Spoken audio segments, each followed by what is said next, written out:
Amen, amen. Acclame encore une fois le plus Jésus. Alléluia.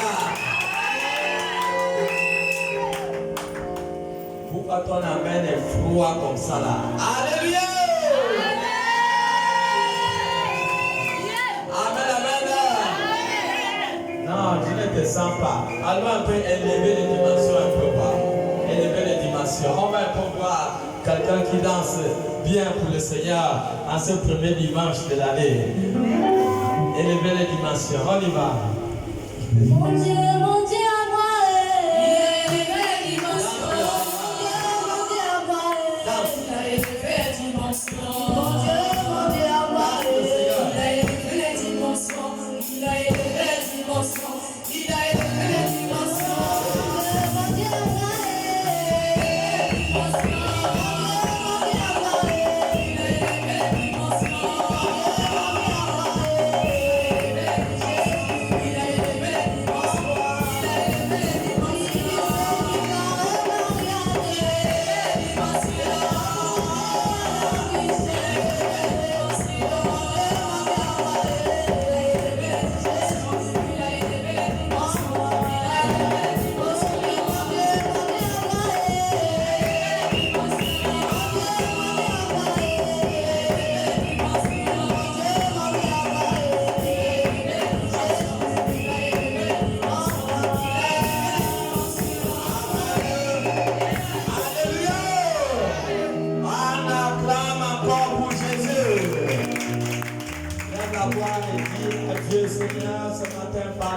Prie au nom de Jésus, prie au nom de Jésus. Dis à Dieu de te parler ce matin. Dis à Dieu de te parler. Que tout esprit de déconnexion, tout esprit de distraction soit ôté, soit ôté, soit ôté, soit ôté, soit chassé. Toute présence démoniaque dans ce lieu ce matin soit crié par la puissance du Saint-Esprit, soit crié par le feu du Saint-Esprit. Toute présence démoniaque ce matin, tout esprit de déconnexion ce matin soit consumé par le feu, soit consumé par le feu, soit consumé par le feu, au nom puissant de Jésus. Seigneur, que ta plénitude soit encore dans ce lieu ce matin, ta plénitude dans ce lieu ce matin, au nom puissant de Jésus-Christ que nous avons prié. Amen, amen. Amen, amen. Alléluia. Asseyez-vous dans la présence de Dieu. Amen, amen. Dieu nous a accordé la grâce de voir cette nouvelle année 2025. Et nous savons que cette année, Dieu réserve beaucoup de choses dans la vie de son peuple. Dieu réserve beaucoup de choses dans la vie de son peuple. 2025 sera une année de surprise. Amen. C'est l'année où Dieu vient récompenser son peuple. Amen. Amen. Donc il faut se réjouir dans ta marche avec Dieu. Alléluia. Amen. Voilà. Donc nous allons lire la parole de Dieu dans le livre d'Esther. Esther, chapitre 4. Nous allons lire tout le chapitre 4. Esther, chapitre 4.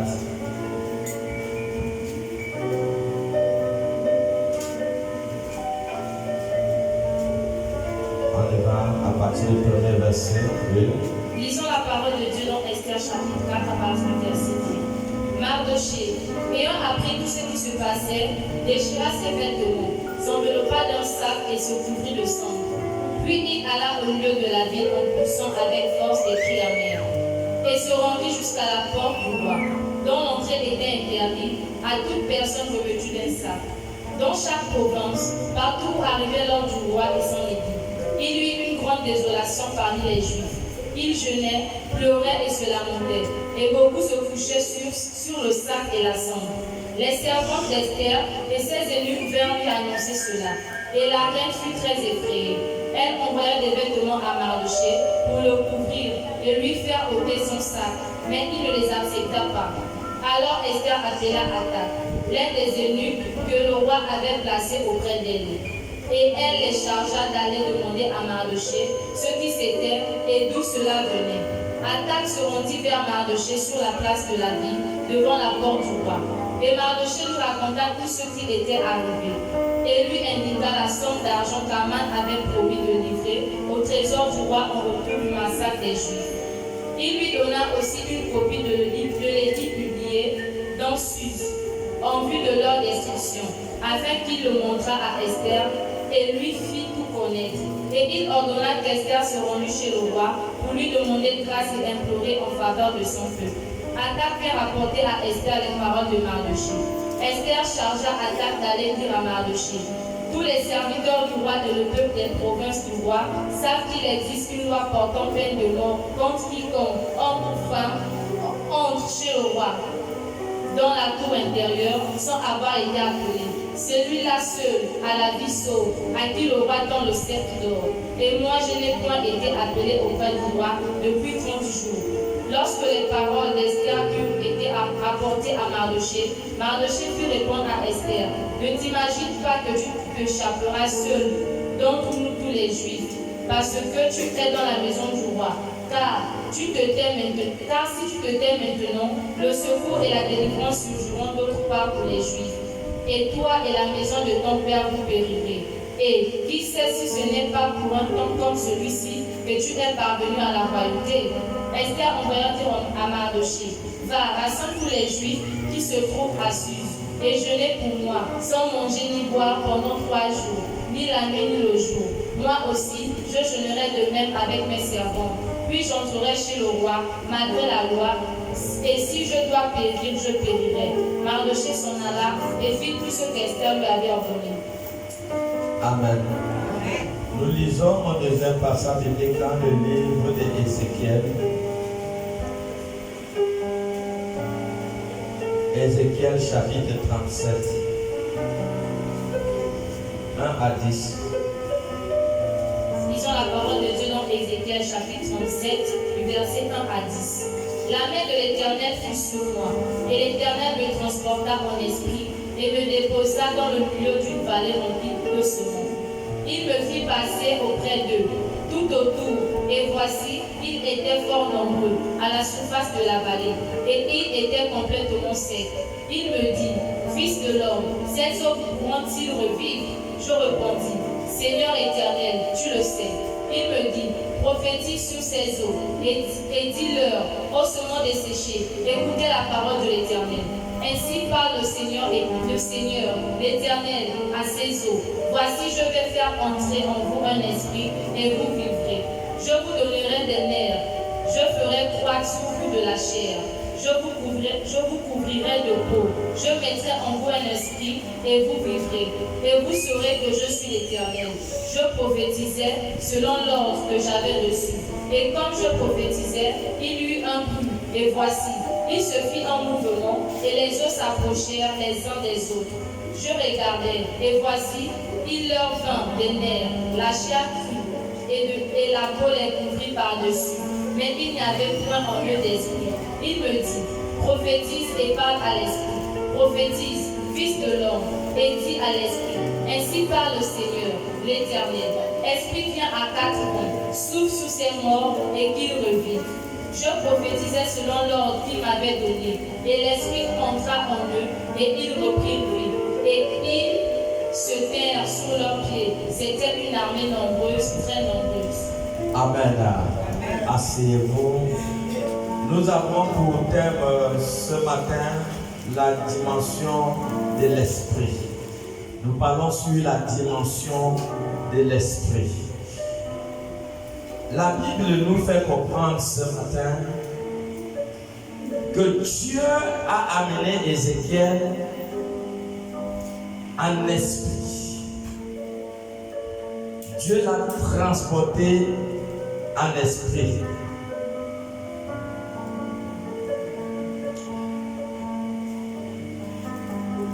Et Dieu a pu voir Ézéchiel les eaux qui avaient séché. Dieu l'a fait voir les eaux qui avaient séché. Dieu l'a amené dans la dimension de l'esprit.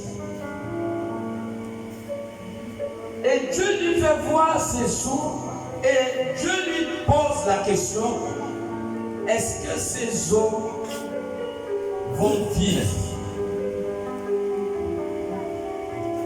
Ézéchiel répond à Dieu, Seigneur, c'est toi qui connais si ces eaux peuvent encore vivre. Et Dieu va dire à Ézéchiel de prophétiser sur ces eaux desséchées. Nous devons comprendre que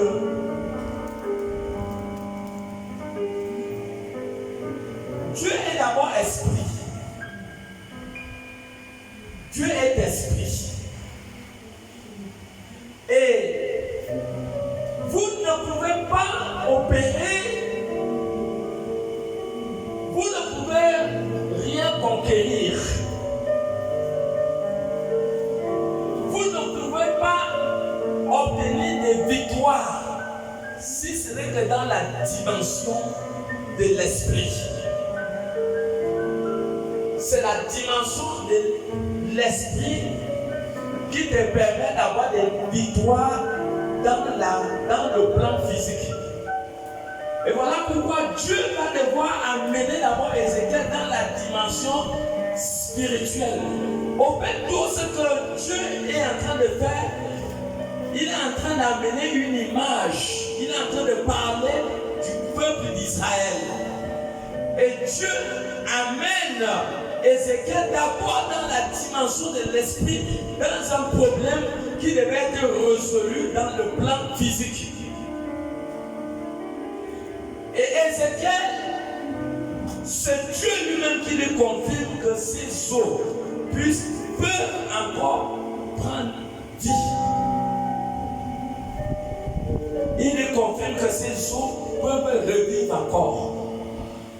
Est-ce que nous comprenons ce matin que tout ce qui a séché dans notre vie peut encore prendre vie? Tout ce qui a séché, tous ceux qui ont connu des problèmes dans leur vie, la situation a encore la capacité de se résoudre. C'est parce que des gens cherchent les victoires dans le plan physique. Dis à celui qui est à côté de toi que la victoire n'est pas dans la dimension physique, la victoire est dans la dimension spirituelle. Tout problème que tu veux résoudre, tu dois comprendre que il faut que je m'engage à la dimension de Dieu. Parce que Dieu est esprit et tout ce que tu veux conquérir dans le plan physique, tu dois comprendre la nécessité de monter, tu dois comprendre la nécessité de grimper, premièrement dans la dimension de l'esprit, parce que les victoires s'acquièrent pure et simplement dans la dimension de l'esprit. Dans la dimension de l'esprit, tout est possible. Même Dieu opère. Dieu accomplit toutes choses d'abord dans l'esprit avant que cette chose devienne physiquement. Amen, amen. C'est d'abord dans la dimension de l'esprit qu'il faut opérer. C'est dans la dimension de l'esprit. Les eaux avaient séché.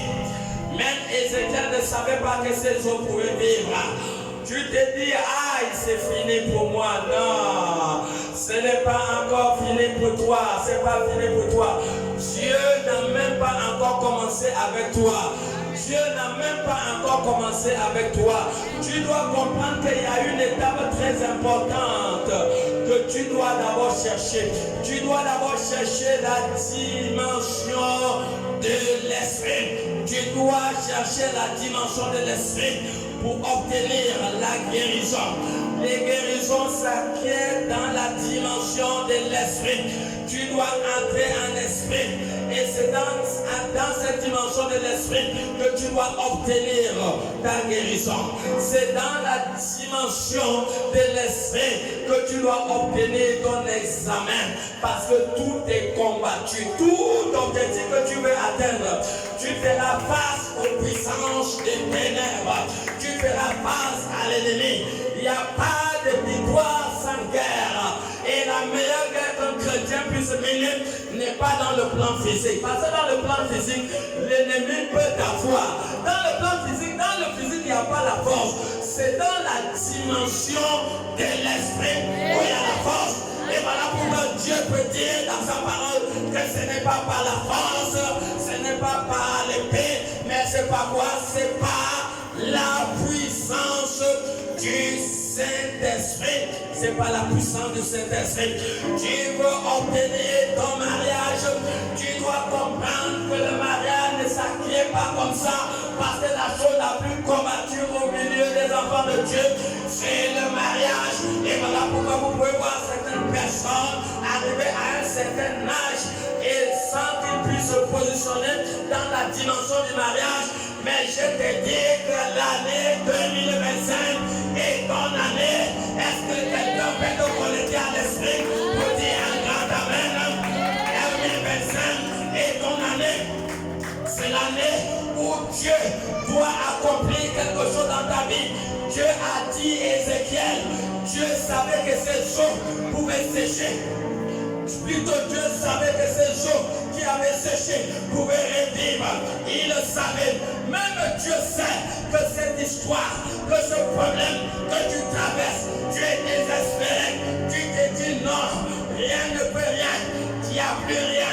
Même Marthe ce jour, lorsque Jésus était mort, Marthe était désespérée. Alors que Jésus venait devant lui, il ne savait pas que Jésus est la vie, Jésus est la résurrection. Alors il dit, non Seigneur, ça ne vaut plus la peine. C'est depuis 4 jours qu'il est mort. Mon ami, peu importe, le temps que ton problème appelle. Mais je te dis qu'il y a un lieu où on gagne les victoires. C'est la dimension de l'esprit. 2025 est l'année de l'esprit. 2025 est l'année de l'esprit. Dans 4 méthodes, le temps est venu où les princes adoratoires doivent faire comment? Ils vont adorer Dieu où? Ce n'est plus sur la montagne, ce n'est plus dans la chair, mais c'est où ma soeur? C'est dans la dimension de l'esprit. La dimension de l'esprit, il y a la puissance. C'est la puissance. Ce sont des victoires qui s'acquièrent dans la dimension de l'esprit. Ça ne blâme pas. Aucune bataille à l'esprit peut échouer. Ça n'échoue pas. Ça n'échoue pas. Ça n'échoue pas. Même quand Moïse était sur la montagne, Moïse était en esprit. Oh, la Bible nous dit que quand la main de Moïse était faible, alors Israël était faible.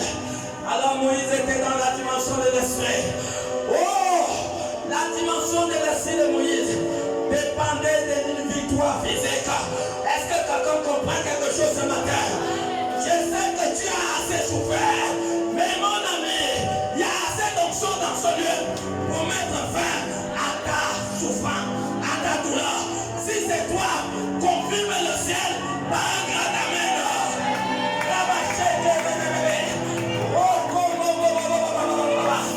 C'est la dimension de l'esprit, mon ami.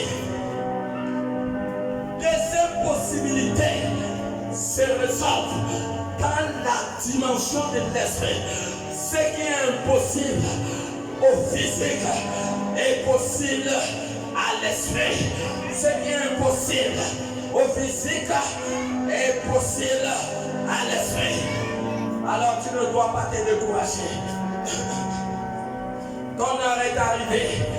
2025 c'est ton heure. C'est pas la blague. C'est pas la blague. Rien n'est perdu. Rien n'est perdu.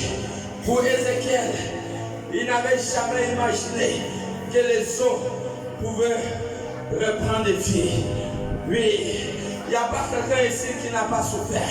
Tous ici, nous avons souffert. Mais nous savons que même la manière qu'on comprime des médicaments, c'est pénible. C'est la même manière qu'un problème à la fin. Chaque problème dans la vie d'un homme a un départ et a aussi une fin.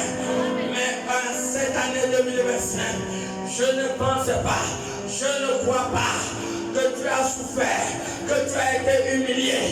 2024 et que cette année, les mêmes choses vont se répéter. Que quelqu'un dit non, jamais, jamais. Que 2024, que tous les défis, que tous les problèmes de 2024 sont restés en 2024.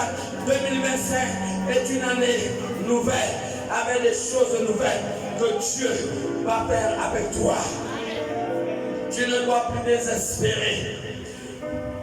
Vous savez, il y a des places dans la Bible que quand vous entrez et que tu étais désespéré, et quand tu arrives dans cette place et tu trouves encore de l'espoir, tu te dis non, je ne dois pas me décourager, je dois aller de l'avant. Je sais que Dieu est avec moi et que Dieu va t'accorder la victoire sur ce qui fait face avec toi. Est-ce que tu peux comprendre ce matin que Dieu qui marche avec toi est un Dieu que tout est possible? La parole dit que tout est possible à lui. Il n'y a pas quelque chose qui soit impossible à Dieu. Et sois-en sûr que cette année, Dieu va se souvenir de toi. Dieu va se souvenir de ta fidélité et Dieu va agir. Comprenons que nous avons besoin simplement d'entrer dans la dimension de l'esprit. C'est dans la dimension de l'esprit que tu reçois ta liberté. C'est dans la dimension de l'esprit que tu te positionnes par rapport à un projet. C'est dans la dimension de l'esprit. Tout est possible lorsque tu entres dans la dimension de l'esprit pour faire une guerre, pour faire un combat, pour mettre fin à une manipulation, pour mettre fin à une douleur. C'est dans la dimension de l'esprit. Nous devons le comprendre. Dieu a dit à Ézéchiel, alors prophétise. Alors tu dois commencer à prophétiser. Tu dois entrer dans la dimension de l'esprit. Ça veut dire entrer dans des moments où tu es retiré. Ça veut dire qu'il doit avoir un changement, une transformation totale de ta personne. Si hier 2024, tu as vécu dans la chair et tu as vu que la chair ne t'a donné aucune victoire. Maintenant, 2025 est la dimension de l'esprit. Ça veut dire que tu dois prendre la décision dans ta vie de pouvoir abandonner tout ce qui est chair et essayer d'adopter un nouveau mode de vie. Entrer dans de violents jeûnes et de violentes prières pour une vie nouvelle. C'est ça la dimension de l'esprit. Entrez dans des moments de jeûne, dans des moments de prière. Les problèmes se résolvent plus vite, mon ami, dans des jeûnes et dans des prières. C'est là où les problèmes se résolvent. Les problèmes se résolvent très facilement. Quelque chose que tu as peut-être demandé à Dieu, cela fait peut-être 1 an, 2 ans, 3 ans aujourd'hui. Mais je t'assure qu'à une seule fois que tu montes dans des moments, tu te retires pour chercher véritablement la face de Dieu. Tu cherches la face de Dieu.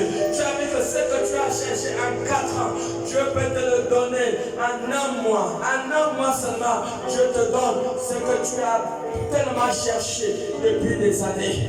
Et c'est ça l'avantage dans la dimension de l'esprit. La dimension de l'esprit fait avancer les choses plus rapidement. Plus rapidement. La parole est claire. Tout ce que vous demandez, vous demanderez à Dieu en priant. Il dit, croyez que vous l'avez reçu. Et vous le verrez s'accomplir. Tu vas le voir s'accomplir. Il n'y a pas quelque chose. Même Jésus, regardez. Jésus, lorsqu'il accomplirait, il accomplissait les miracles. Il se retirait toujours. Dis-nous un peu Matthieu 14, verset 23. Vous allez voir que Jésus s'est retiré toujours. Il s'est retiré toujours pour aller se recharger, pour accomplir déjà, pour accomplir. Bien aimé, quand Jésus accomplissait les miracles, ces miracles étaient d'abord accomplis dans la dimension de l'esprit. Parce que quand Jésus parlait, il dit à Dieu, Seigneur, voici le jour qui arrive.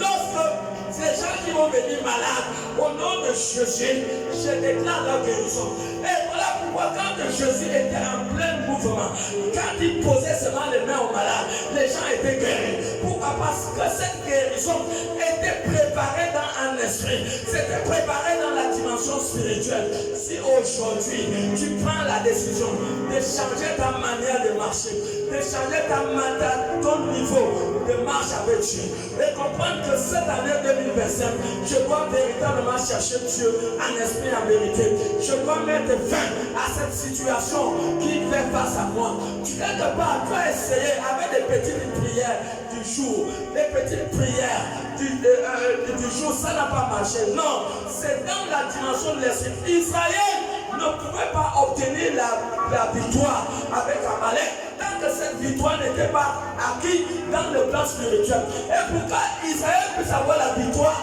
il y avait une condition en esprit. Pour qu'est-ce que la main de Moïse a y voir quand c'est élevé, Israël est vainqueur. Est-ce qu'on ne se pose pas la question? Non, il y avait quelque chose de mystérieux. Il y avait quelque chose de mystique, de mystérieux qui était là. La condition était quoi? Quand Moïse, la main était levée, il y avait la main de Moïse dans le plan spirituel dégageait une énergie dans le peuple d'Israël et qui lui donnait la victoire. Est-ce que quelqu'un comprend? Tous nos problèmes et que nous avons oublié la dimension de l'esprit. Matthieu 14, 23. Oui. Matthieu 14, 23, il est écrit, quand il lui renvoyait, oui, il monta sur la montagne. Il monta sur la montagne. Pour prier à l'écart. Il monta pour prier à l'écart. Et quand le soir était venu, oui, il était là seul. Il était là seul. Mes amis, nous avons négligé quelque chose. Nous avons négligé l'esprit.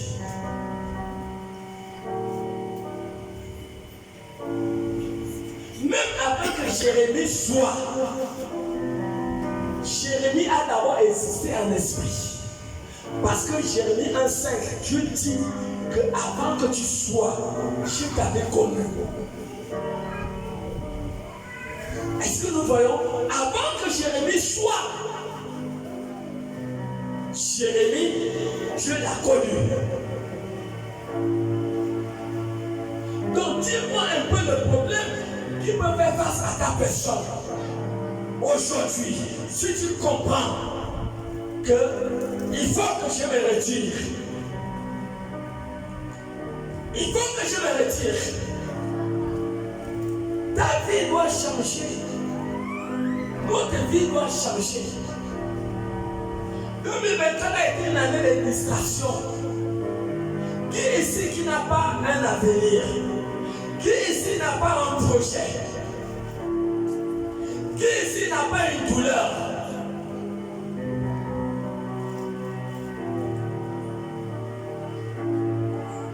Qui ici n'a pas un handicap?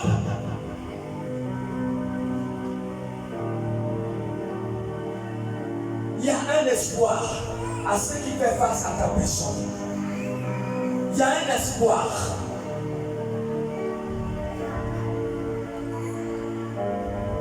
Il y a un espoir.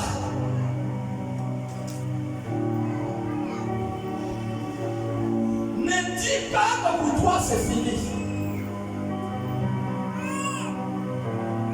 Ne dis pas que c'est fini.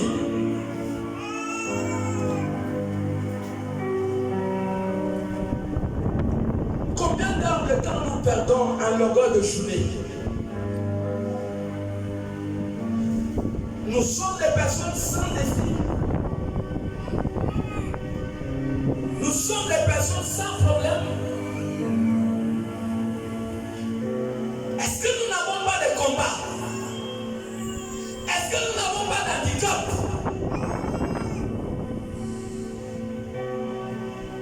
Que faisons-nous en longueur de journée?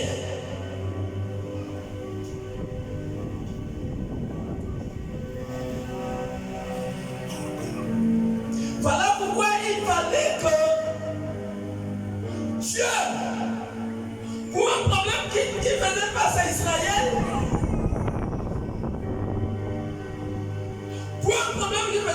Israël, parce que quand vous lisez Ézéchiel 7, à partir du verset, quand vous lisez Ézéchiel 37 à partir du verset 11, vous allez voir qu'en fait le problème, c'est Israël qui traverse un problème. Et Dieu prend l'homme, et Dieu l'amène dans la dimension de l'esprit pour résoudre un problème physique.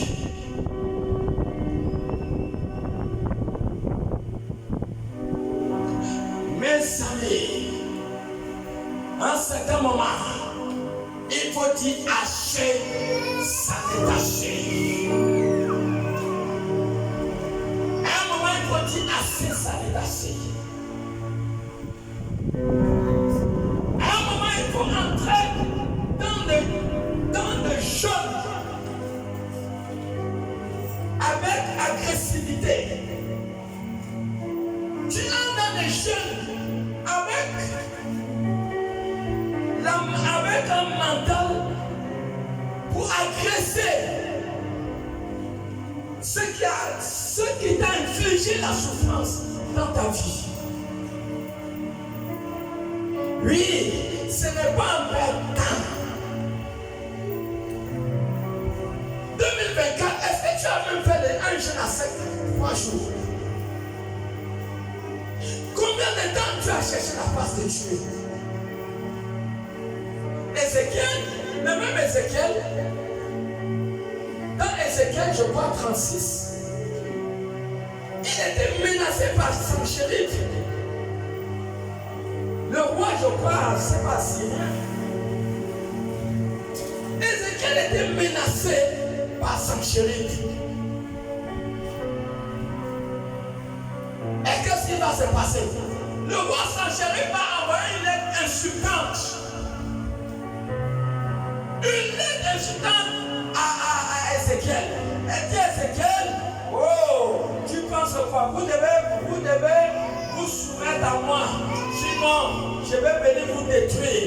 Parce que regarde, moi, tel peuple a voulu me résister. Je les ai combattus, je les ai détruits.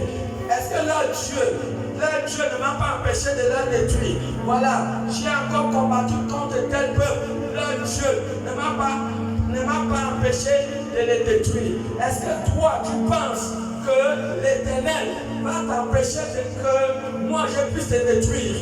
C'est une lettre que Sanchérib a écrite à Ézéchiel. Et qu'est-ce que Ézéchiel fait? Ézéchiel a pris la lettre. Ézéchiel a pris la lettre. Il a amené la lettre au temple. Il a dit, Éternel Dieu, regarde. Regarde. Voici ce roi. Ce roi qui est venu t'insulter, qui nous menace. Il a présenté la lettre à Dieu. Et qu'est-ce que Dieu a fait? Dieu n'a pas envoyé 2 anges. Dieu a envoyé un ange dans le camp des Assyriens. Je crois que c'est parce que c'est Isaïe 37, 36, 37. Regarde un peu. Un ange. Un ange. Un ange. Isaïe 37, 36. Ah, 37. Quoi, 38, oui. Un ange. Parce qu'un homme a compris l'esprit. Tant que tu ne comprends pas l'esprit, la vie de l'esprit, la dimension de l'esprit, il est possible qu'on reste toujours assujetti aux problèmes, aux maladies, à tout ce qui menace l'homme. Il n'y a aucune impossibilité dans la dimension de l'esprit. Ézéchiel a compris que physiquement, il ne peut pas faire face à ce roi. Il y a des problèmes que les docteurs ne peuvent rien. Il y a des problèmes qu'aucun marabout, aucun gars ne peut rien. Et que vous avez besoin de l'intervention de l'esprit. La Bible dit que l'Éternel Dieu il est esprit. Il est esprit. Dieu n'a pas ton visage. Dieu n'a pas tes mains. Dieu est esprit. Jean 4 dit que tous ceux qui veulent l'adorer, ne doivent pas l'adorer dans la chair, doivent l'adorer dans la dimension de l'esprit. Et c'est ça qu'Ézéchiel a fait. Oui. Ésaïe 37, verset 36 à 37. L'ange de l'Éternel sortit. L'ange de l'Éternel sortit. Et frappa dans le camp des Assyriens. L'ange a frappé dans le camp des Assyriens 185 000 hommes. 185 000 hommes. Continue. Et quand on se leva le matin, le matin, voici c'étaient tous des corps morts. oh la vache, reprends la lecture. Est-ce que tu es connecté ce matin? L'ange de l'Éternel sortit. Dieu a envoyé l'ange et sorti. Et frappa dans le camp des Assyriens. Il y a des problèmes. Regardez, Dieu a envoyé l'ange. Pourquoi? Dieu a envoyé l'ange. Pourquoi? Parce que Ézéchiel a compris. Bien aimé, il y a des moments que nous devons comprendre que nous ne sommes pas capables. Nous ne pouvons pas. C'est ce qu'Ézéchiel a compris. Ézéchiel a compris que ce problème, ce n'est pas au niveau physique. Il faut l'intervention de l'esprit. Et quand on veut mettre l'esprit dans nos batailles, dans nos combats, il y a une attitude qu'il faut faire. Il faut avoir le lien avec Dieu. Il faut avoir le lien avec la supplication. Il faut avoir le lien avec le jeûne. Il faut avoir le lien avec la prière. Et à partir de là, vous engagez l'esprit. Et c'est qu'elle a amené la lettre qu'il a présentée à Dieu. Il s'est mis à genoux devant le temple. Il a dit à Dieu, regarde, Père, regarde ce roi païen qui est venu t'insulter. Voici la lettre. Après avoir présenté la lettre, Dieu a reçu. Bien aimé, quand vous êtes dans la dimension de l'esprit, Ézéchiel n'est pas allé chercher l'intervention chez un homme. Non. Il n'est pas allé chercher l'intervention chez un homme. Alléluia. Est-ce que quelqu'un est là? Non, regarde d'abord l'Éternel. Même si c'est un problème où le docteur doit intervenir, la première chose que tu dois faire, c'est faire quoi? Regardez d'abord l'Éternel. Un roi Asa a commis la même erreur. Et 2 Chroniques 16. Asa a commis la même erreur. 36 ans qu'il a marché avec Dieu. 2 Chroniques 16, 1. 2 Chroniques. Ah, c'est oui. 2 Chroniques 1, 16, 1. La 36e année du règne d'Asa. Quelqu'un est là? 36 ans. Dieu a été avec Asa. Il lui donnait des victoires. Il lui donnait des victoires dans des guerres qu'il menait. Asa avait toujours eu confiance, avait mis sa confiance en Dieu. Je vous dis, tant que vous mettrez votre confiance à l'Éternel, aucune menace ne pourra vous terrasser. Alléluia. Aucune menace, aucune puissance des ténèbres, aucune maladie ne pourra pas vous terrasser. Tant que nous mettons notre confiance en Dieu. 36 ans. 36 ans. Un homme a appris à avoir confiance à son Dieu. Continue. Baïcha, roi d'Israël, monta contre Juda, et il bâtit Rama pour empêcher ceux d'Asa, roi de Juda, de sortir et d'entrer. Asa sortit de l'argent et de l'or des trésors de la maison. Asa est menacé par Baïcha, roi d'Israël. Parce que je crois que lui, il était roi de Juda, si je ne me trompe pas. Oui, continue. Asa sortit de l'argent et de l'or des trésors de la maison de l'Éternel. Il va prendre l'argent de la maison de Dieu et de la maison du roi. Oui. Et il envoya des messagers vers Ben-Hadad. Il va aller vers roi, je ne sais pas si c'est le roi de Syrie, Ben Hadad. Qui habitait à Damas. Vous voyez, au lieu d'aller chercher Dieu, il y a des gens qui sont comme ça. Depuis que tu traverses ton problème, est-ce que tu entres dans un sale jeûne, dans un jeûne agressif? Il y a des jeunes, même des mecs qu'il faut dire que si je meurs, je meurs. Ah, est-ce qu'il y a quelqu'un là? Il y a des situations que tu dois entrer dans des jeûnes agressifs. Si je meurs, je meurs. Si je vis, je vis. C'est ce qu'Esther a fait.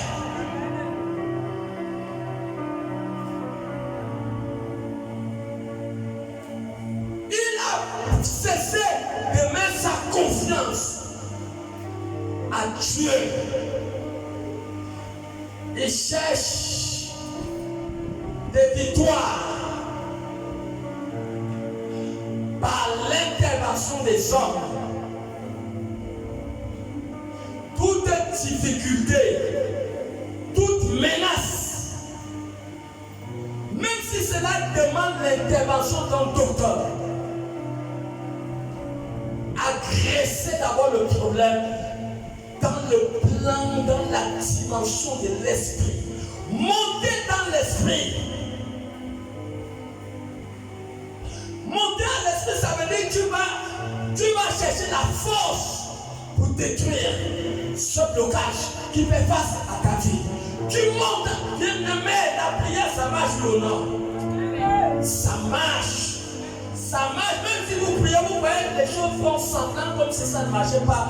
Je vous assure que la seule dimension par laquelle tu peux obtenir des victoires dans des conquêtes, dans des batailles, dans des attaques qui fait face à ta vie, c'est la dimension de l'esprit.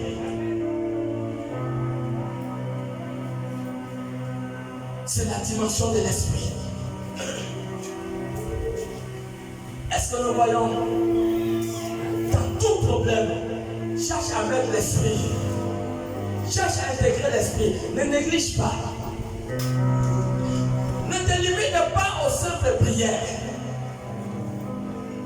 Quand le problème est grand, cela nécessite l'esprit. Et c'est l'erreur que Baasha a fait.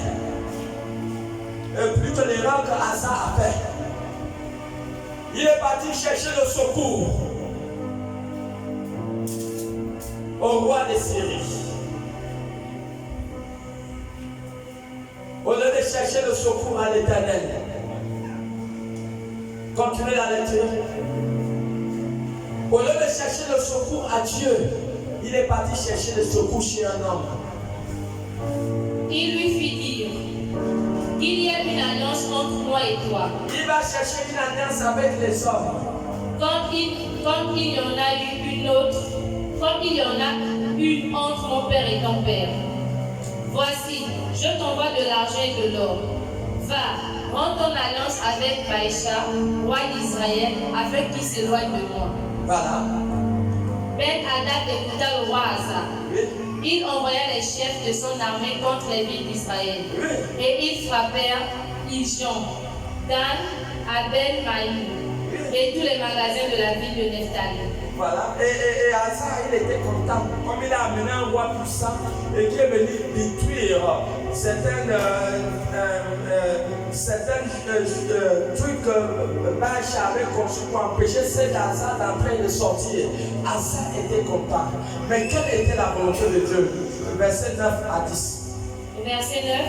Car l'Éternel étend ses regards sur toute la terre. L'Éternel étend ses regards sur toute la terre. Pour soutenir ceux dont le cœur est tout entier à lui. L'Éternel Dieu est là pour soutenir des personnes dont le cœur entier est à lui. Donc il faut que ton cœur soit entier à l'Éternel pour bénéficier de l'intervention divine de Dieu. Tu as agi en insensé dans cette affaire. Il a laissé l'esprit, il est parti chercher la chair. Et Dieu lui dit, il a agi en insensé. car dès à présent tu auras des guerres. Vous voyez, quand tu laisses Dieu pour aller chercher les hommes, même Jérémie 17,5, il dit maudit quiconque se confie à un homme. Donc quand tu laisses les hommes pour aller, tu laisses Dieu pour aller chercher les hommes, alors Dieu provoque des problèmes et des guerres. Nous voyons qu'aujourd'hui, il y a des gens, quand ça ne marche pas, ils vont consulter des gagas. Voilà. Il y a des gens qui n'ont jamais eu confiance en Dieu, qui ont mis leur confiance sur le pasteur, sur les hommes, et cela devient un grand problème. Ce n'est pas mauvais de mettre la confiance sur le pasteur, mais il faut d'abord mettre ta confiance en Dieu. Il faut mettre ta confiance en Dieu, parce qu'on ne se confie pas à un homme, on se confie à Dieu.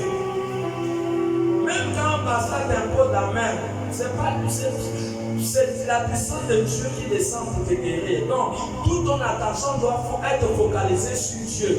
Et c'est à cause de ça qui a offensé Dieu et qui a fait que Dieu a commencé à menacer Asa. Le verset 10.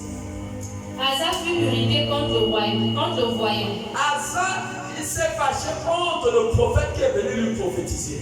Et il le fit mettre en prison. Regardez le comportement d'un roi.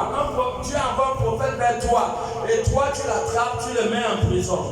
Parce qu'il était en colère contre lui. Parce qu'il était en colère contre lui. Et dans le même temps, Asa opprima aussi quelques-uns du peuple. Oui. Les actions d'Asa. Au verset 12. Verset 12. La 39e année de son règne. Regardez, Asa avait 36 ans en bonne marche avec Dieu. Et là, nous sommes à la 39e année. Donc, ça veut dire 3 ans seulement après qu'il ait abandonné Dieu. 36 ans avec Dieu, Dieu lui a donné les victoires. 3 ans qu'il a abandonné Dieu, les problèmes ont commencé dans sa vie. Asa eut les pieds malades au point d'éprouver des grandes souffrances. Les pieds ont commencé à gonfler, les pieds d'Asa ont commencé à gonfler. Quand les pieds gonflent là, au lieu même d'aller d'abord chercher Dieu, il y a des gens qui traversent des problèmes. Des fois ce sont des problèmes mystiques, des fois ce sont des problèmes d'envoûtement, des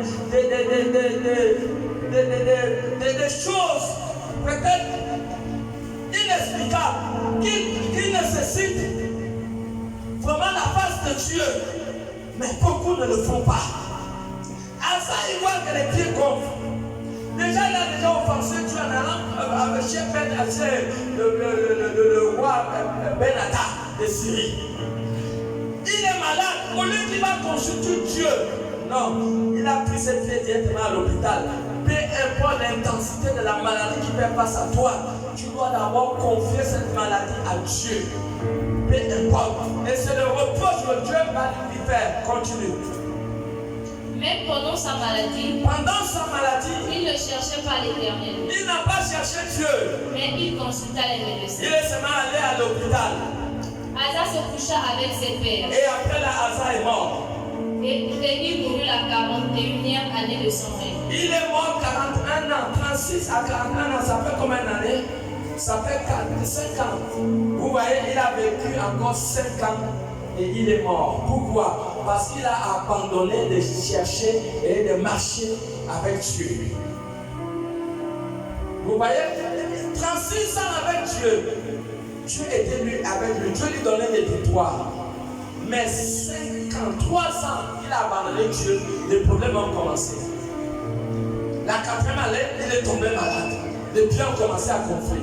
Il n'est même pas allé chercher la part de Dieu. 5e année, il est mort. Et voilà, nous devons comprendre la nécessité de chercher la dimension de l'esprit. Cherche la dimension de l'esprit.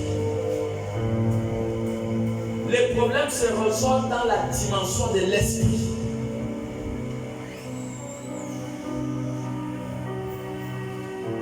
Cherche Dieu, cherchons Dieu. À un moment, il faut se retirer.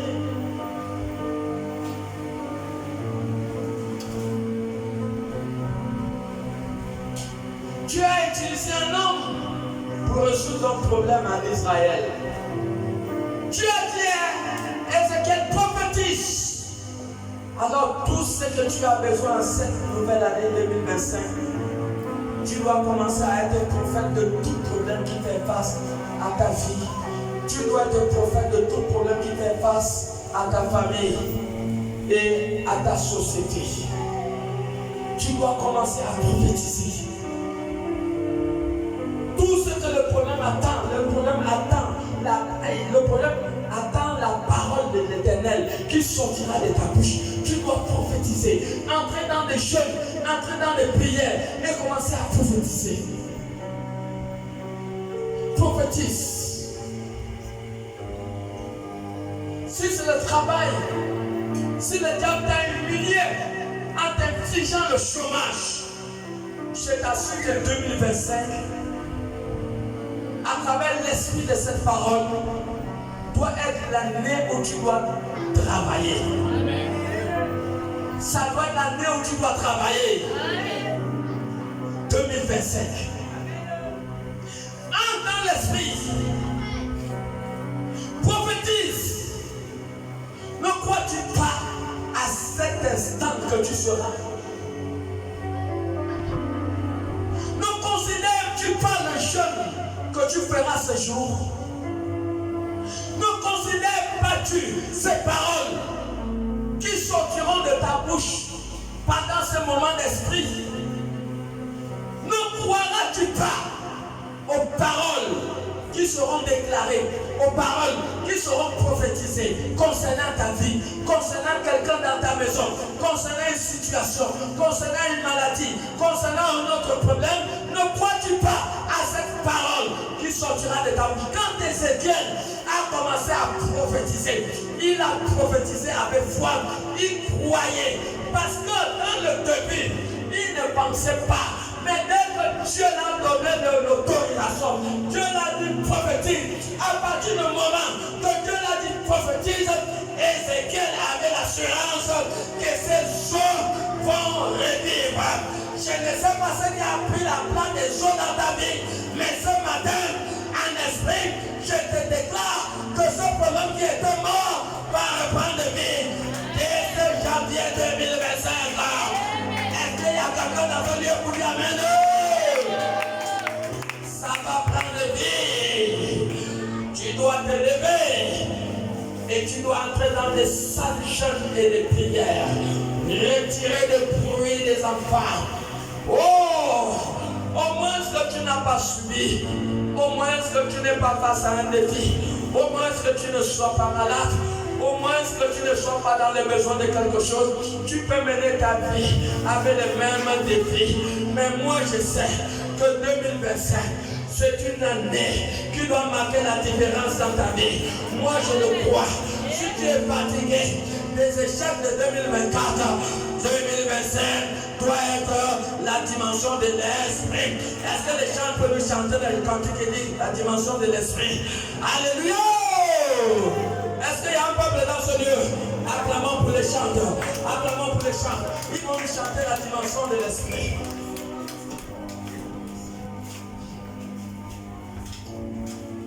Mon Dieu, mon Dieu,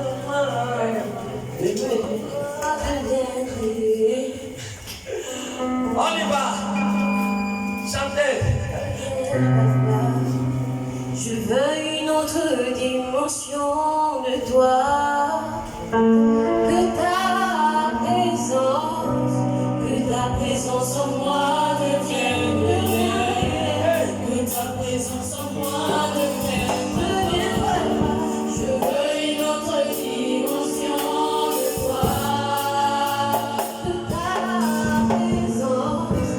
Que ta présence en moi devienne réelle. Que ta présence en moi devienne réelle. Je veux une autre dimension de toi. Une autre dimension. La dimension du toucher. La dimension de gloire. La dimension de puissance. Une autre dimension. La dimension du toucher. La dimension de gloire. La dimension de puissance. Amen. acclame pour Jésus. On acclame pour Jésus. Amen. La dimension de l'esprit. C'est bon, vous pouvez vous asseoir. La dimension de l'esprit. Est-ce que tu n'es pas fatigué? Tu n'es pas fatigué avec ce problème? Tu n'es pas fatigué avec ce problème? Est-ce que tu n'es pas fatigué avec ce problème? La dimension de l'esprit. La dimension de l'esprit. Dans une vie de jeûne et de prière agressive, il y a des problèmes qui ne pourront jamais se résoudre si vous ne grimpez pas l'esprit. Il y a des faveurs que vous n'obtiendrez jamais des hommes. Il y a des faveurs que vous n'obtiendrez jamais des hommes. Il y a des mains tendues que vous n'aurez pas des hommes, jusqu'au point où vous compreniez qu'il faut la dimension de l'esprit.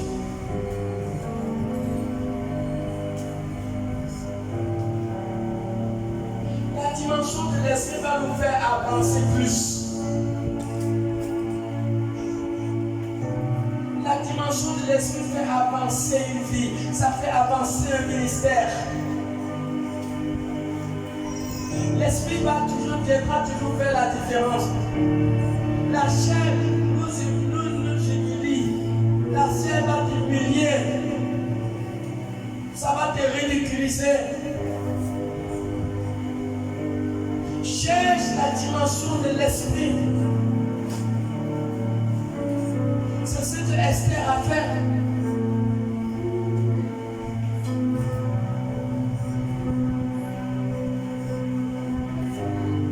Il y avait un grand problème à Suse. Aman a pris la décision d'égorger tous les Juifs qui étaient en Suse.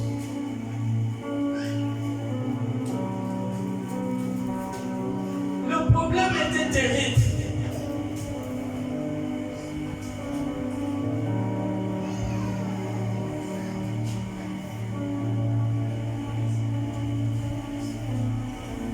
Il y a des problèmes que vous ne pouvez jamais résoudre. Et là, les lettres étaient déjà parties dans toutes les provinces de Suisse. Qu'à une date bien marquée, tous les Juifs devaient être massacrés.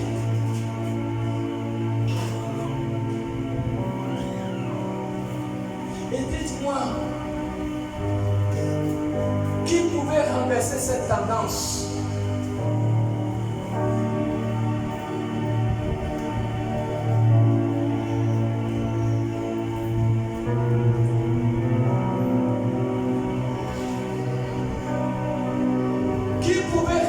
Cette tendance.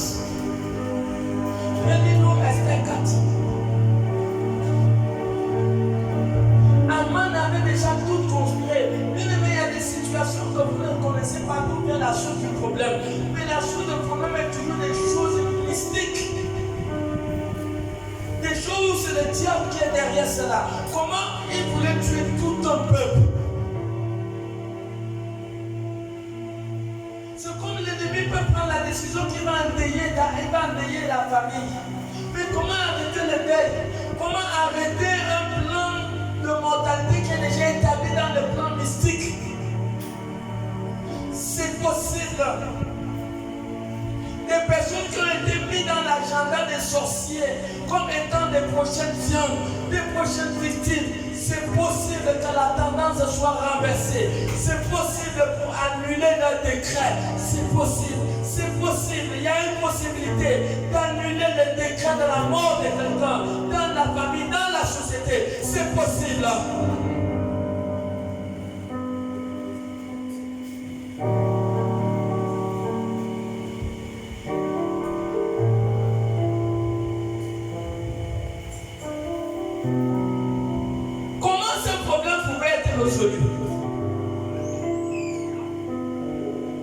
Mardochée va se fâcher contre Esther et dit à Esther, si tu penses que tu vas t'échapper dans cette affaire, tu te trompes.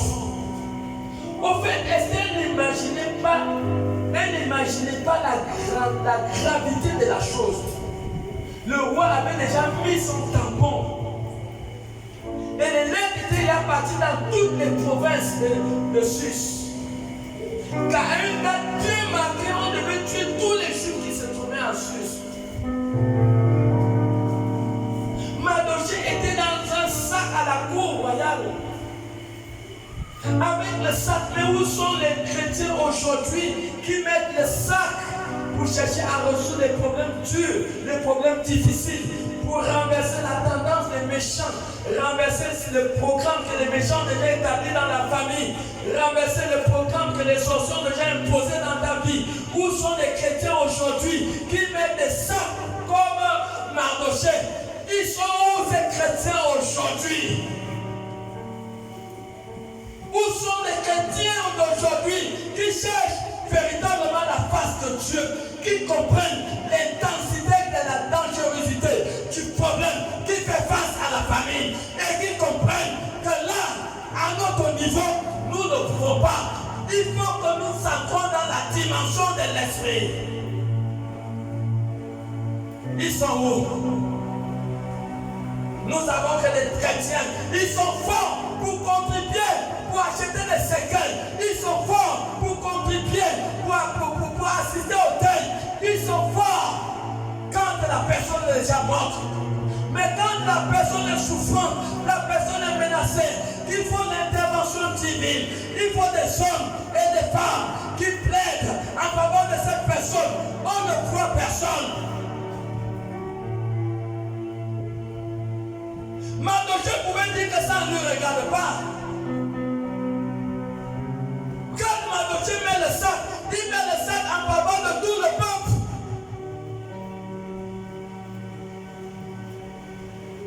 Ce n'est pas une affaire qui lui concernait personnellement. Quand une affaire concerne la famille, il faut mettre le sac. Mets le sac, humilie-toi devant Dieu, entre dans les jeunes. Quel est le problème que le jeune ne puisse pas détruire? Quel est ce problème?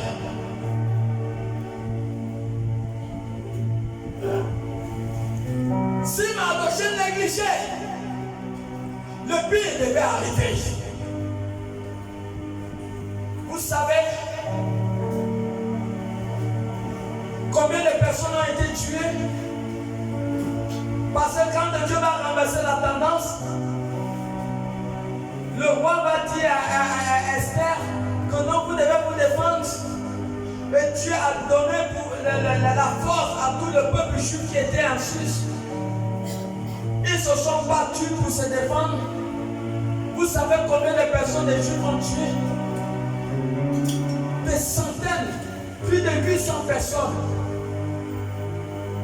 Ils ont tué pour se défendre. Et c'est le roi lui-même qui avait donné l'ordre.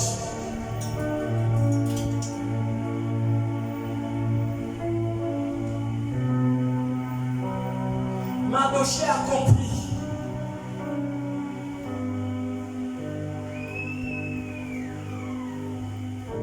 Le peuple devait s'humilier. Maman lit Esther 4. Esther 4 à partir du verset 1. Mardochée, ayant appris tout ce qui se passait, déchira ses vêtements. Il a déchiré ses vêtements. S'enveloppa d'un sac et se couvrit de sang. Puis il alla au lieu de la ville en poussant avec force des cris amers. Il avait des cris amers. Et se rendit jusqu'à la porte du roi, dont l'entrée était interdite à toute personne revêtue d'un sac. Dans chaque province, partout arrivait l'ordre du roi et son édit, il y eut une grande désolation parmi les Juifs. Ils jeûnaient, pleuraient et se lamentaient. Ils ont gêné. Et beaucoup se couchaient sur les sacs. Je suis sûr qu'il y a des gens, même en 2024, qui ont gêné dans ce lieu. Et tu veux me dire qu'en 2024, tu n'as eu aucun problème qui pourra t'amener à gêner?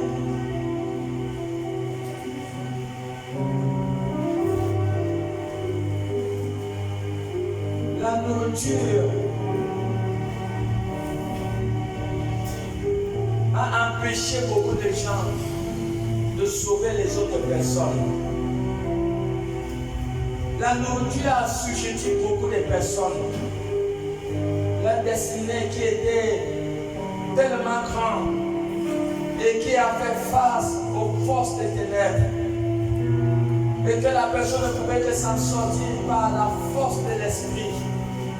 Mais leur ventre les a empêchés d'obtenir des victoires qui étaient spirituelles. Le ministère du ventre.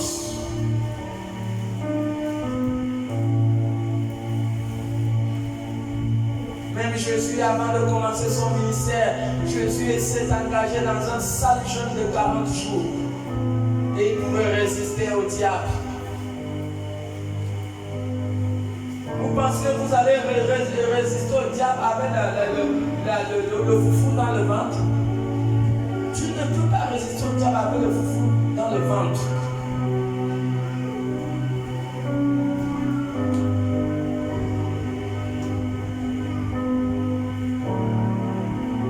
Et c'est ça le problème aujourd'hui. Ce sont des personnes qui cherchent la face de Dieu, qui viennent à l'église, qui font comme Ézéchiel, qui mettent le sac et qui disent non, je viens chercher la face de Dieu à l'église. Qui s'humilient, qui jeûnent, qui prient par rapport aux défis qui fait face à eux. Ils sont où ces personnes? Des gens qui ont été des grands hommes et des femmes de Dieu, que le diable a détruit leur ministère. Ils sont où ces personnes?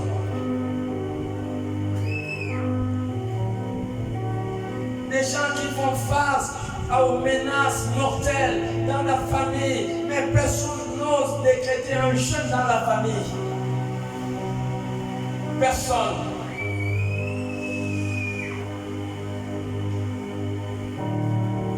Mais partout, les Juifs étaient en jeûne. Il y avait de l'effroi partout. Les larmes. Parce qu'ils savaient que c'était fini pour eux. Mais dites-moi, qu'est-ce qui pouvait les sauver? Au niveau où ils étaient, la sentence était déjà signée par le décret du roi avait déjà été fait. Qu'est-ce qui pouvait les sauver? Il y a des situations qu'il n'y a rien que Dieu.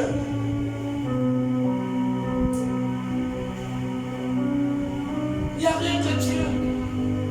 Quand est-ce que tu vas arrêter de manger un peu? Tous les jours tu manges.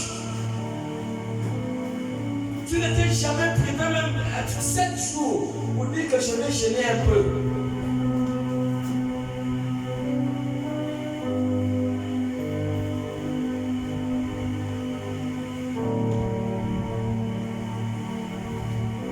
On voit des élèves aujourd'hui, tout ce qu'ils savent c'est manger. Malgré qu'il y a des choses qu'ils n'arrivent pas à expliquer au cours de leurs études. Ils mangent. Ils ne peuvent même pas chercher la part de Dieu. Des fois, ils arrivent que bizarrement, l'année là, ils ne sont pas allés à l'école. Alors que tu es un enfant sage. Là, il y a un collège là où l'enfant est toujours premier de la classe. Et les parents n'avaient même pas 5 francs pour scolariser cet enfant. C'est le professeur qui avait pris la décision de payer l'école de cet enfant. Le professeur qui l'enseigne parce qu'il a vu l'enfant était trop intelligent. Mais les parents eux-mêmes, ils n'avaient pas d'argent.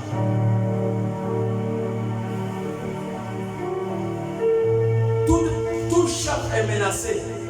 Le chef des familles, le chef d'une nation, le chef d'une église, tous les chefs, toute famille, toute société est menacée par des esprits, par des démons. Par la sorcellerie, tout est menacé. Donc si vous pensez que vous allez seulement mener une vie pour manger, alors ne soyez pas surpris que vous allez vivre une vie de défaite. Parce que le ministère du ventre a des liens avec la défaite.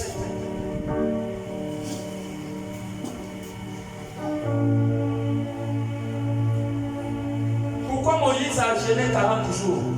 Pourquoi Jésus a jeûné 40 jours?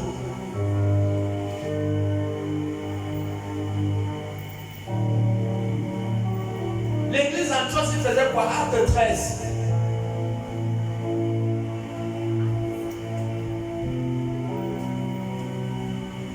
Acte 13, 1. Acte 13, 1. Il y avait dans l'église d'Antioche des prophètes et des docteurs. Barnabas, Siméon appelé Niger, Lucius de Cyrène, Nathanaël, qui avait été élevé avec le rôle de Tartraque et Saoul. Pendant qu'ils servaient le Seigneur dans leur ministère, Ils servaient le Seigneur dans la misère. et qu'ils jeûnaient, Ils gênaient. le Saint-Esprit dit, Mais alors, quand il y a les jeunes, la seconde étape, c'est quoi? C'est l'esprit qui vient. Hein? C'est l'esprit. C'est bon. mettez-moi à part Barnabas et Saoul. Ils gênaient, ils priaient, et l'esprit est venu.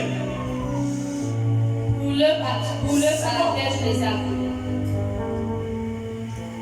L'esprit est venu.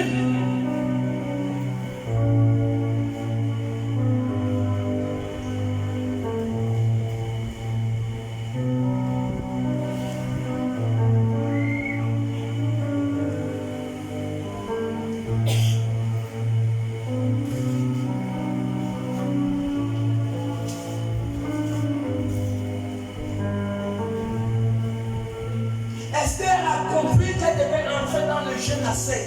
Et elle a dit, Esther 4, viens pas partir du verset 10 en descendant. Esther a compris qu'il fallait que tout le monde entre dans le jeûne. Et elle a décrété le jeûne pour tout le peuple qui était en Suisse. Esther 4 à partir du verset 10. Esther chargea Attaque d'aller dire à Mardoché. Oui. Tous les serviteurs du roi et le peuple des provinces du roi savent qu'il existe une loi portant peine de mort contre quiconque, homme ou femme, entre chez le roi, dans la cour intérieure, sans avoir été appelé. Celui-là seul a la vie sauve, à qui le roi tend le sceptre d'or. Et moi, je n'ai point été appelé auprès du roi depuis 30 jours. Lorsque les paroles d'Esther eurent été rapportées à Mardoché, Mardoché fit répondre à Esther, ne t'imagine pas que tu te chapeauras seul d'entre nous tous les Juifs, parce que tu es dans la maison du roi. Car si tu te tais maintenant, le secours et la délivrance surgiront d'autre part pour les Juifs. Et toi et la maison de ton père vous périrez.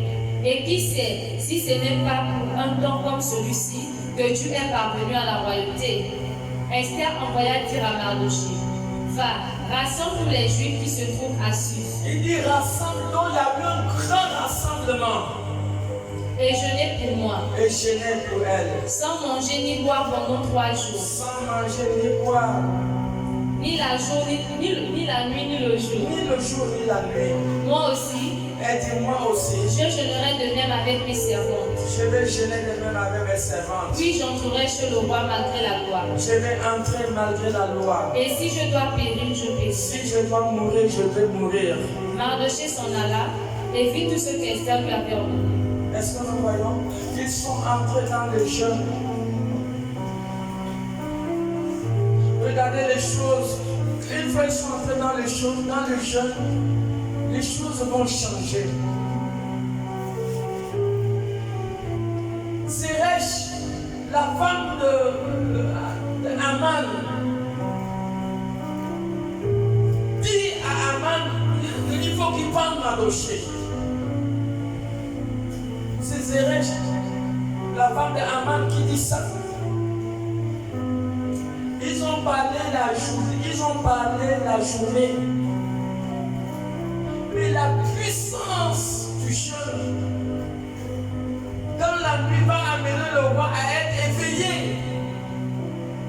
La puissance du jeûne. Bien-aimés, quand vous lisez ce passage, vous sentez qu'il y a une force dans le jeûne. Toujours Esther 5, verset 14. Regardez, Zeresh prend la décision de prendre Mardoché. Esther 5, le verset 14. Zeresh, sa femme et tous ses amis lui dirent, qu'on prépare un bois haut de 50 coudées. On va préparer le bois pour prendre Aman. Et demain matin, demande au roi qu'on y ponde Mardoché. Voilà. Puis tu iras joyeux au festin avec le roi. Cet avis plut à Aman et il fit préparer le bois. Donc ils vont prendre la décision de prendre Mardoché. C'était la journée. Mais la force du jeûne va faire en sorte que le soir, Le roi ne dort pas. Quand vous le gênez, il y a des choses qui s'accomplissent dans le plan spirituel en votre faveur. Le jeûne a commencé à favoriser Esther.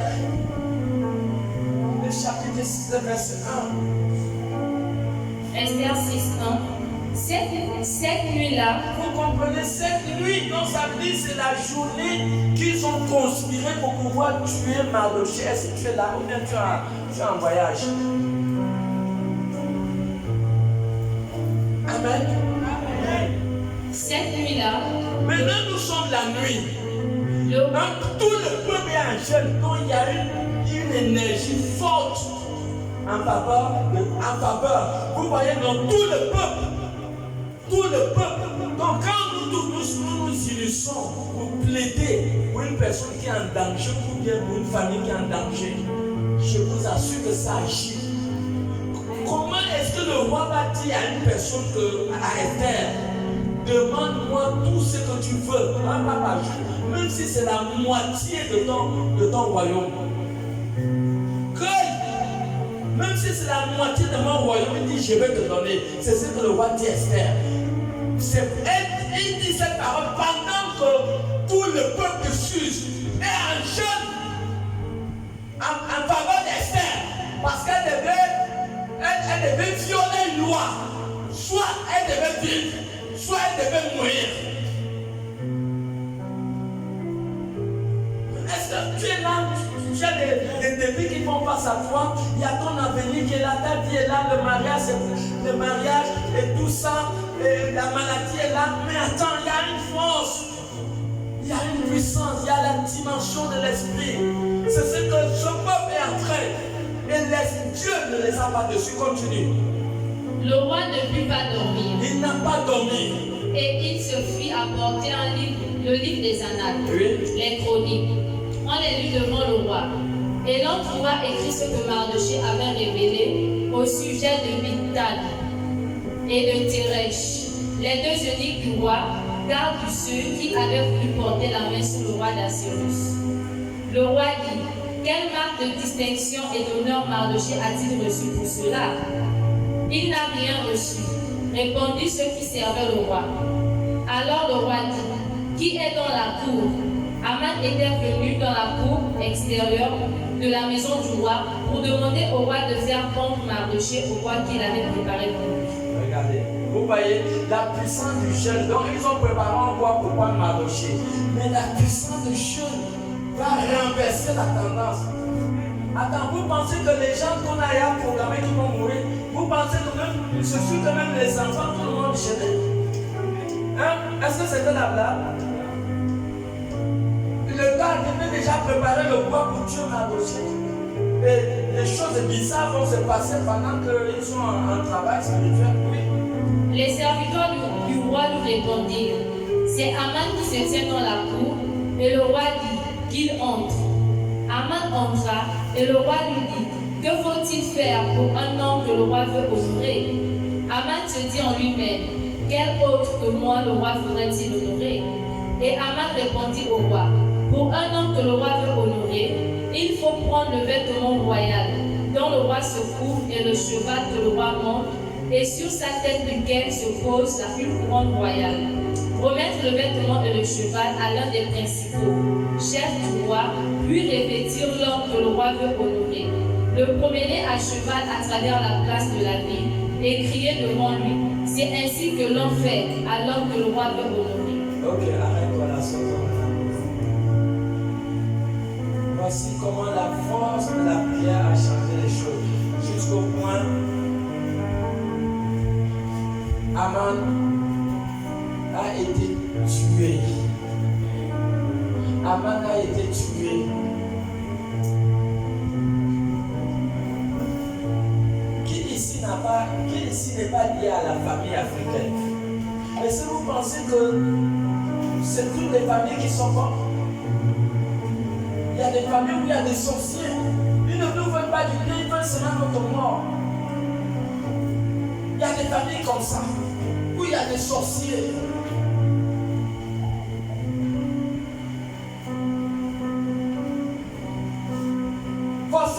celui qui voulait faire tuer tout un peuple. Dieu, par la force du jeûne, va renverser les choses. Le poids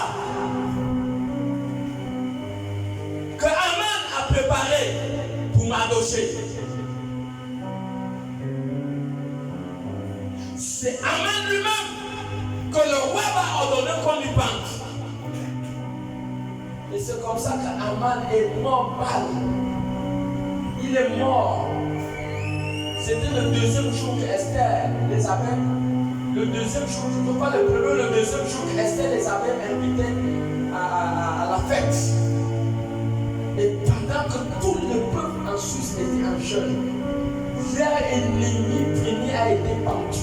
Vous pensez que ces sorciers-là qui sont vivants, qui sont la cause des deuils dans la maison, vous pensez que si vous ne vous levez pas dans un sale jeûne, vous pensez qu'ils vont entrer dans la tombe? Ils ne vont pas entrer dans la tombe. Ils vont continuer à faire la massacre.